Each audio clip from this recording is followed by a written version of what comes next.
ওই কি বলো? বাড়িতে যাওয়ার পর তুমি এত বদলে গেলে কেন? দেখো, আমি বদলাইনি।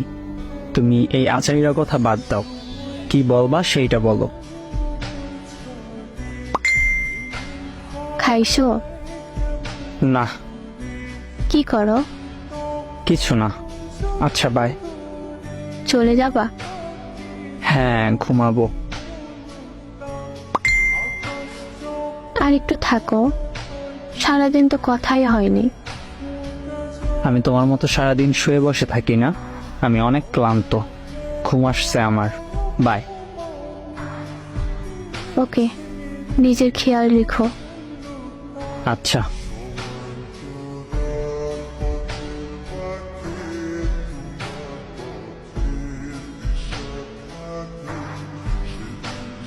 ওই ওই কি হইছে?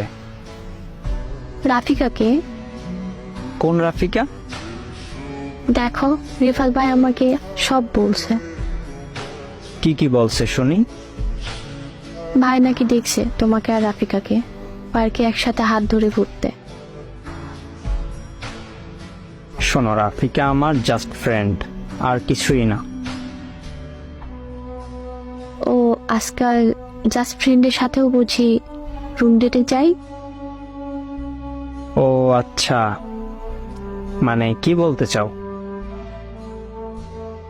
রিফাত ভাইয়া দেখছে তোমরা আবাসিক হোটেল থেকে বের হচ্ছ। আচ্ছা, তাহলে সব জেনেই গেছো। শোনো, রাফিকার সাথে আমার 1 বছরের সম্পর্ক। আমাদের সম্পর্ক 2 বছরে, মানে তুমি আমাকে 1 বছর ধরে ঠকাইছিলে? বোঝার চেষ্টা করো, রাফিকাকে আমি অনেক ভালোবাসি, আর রাফিকাও আমাকে ভালোবাসে। তাহলে আমি কে? তুমি আর আমি না হয় ফ্রেন্ড হয়েই থাকবো। এত দয়া করতে হবে না, শুধু এতটুকুই বলো, আমার দোষ কি ছিল? তুমি আজ অব্দি তোমার হাতটা আমাকে ধরতে দাও নাই, আর তুমি কেমন যেন খ্যাত টাইপের। আর ওদিকে রাফিকা কি দেয়নি আমায়? ও, তাহলে কি আমাদের সম্পর্ক এখানেই শেষ? হ্যাঁ, আর কিছুদিন পর রাফিকাকে বিয়ে করব। ও, তুমি বিয়েতে আসলে খুশি হব।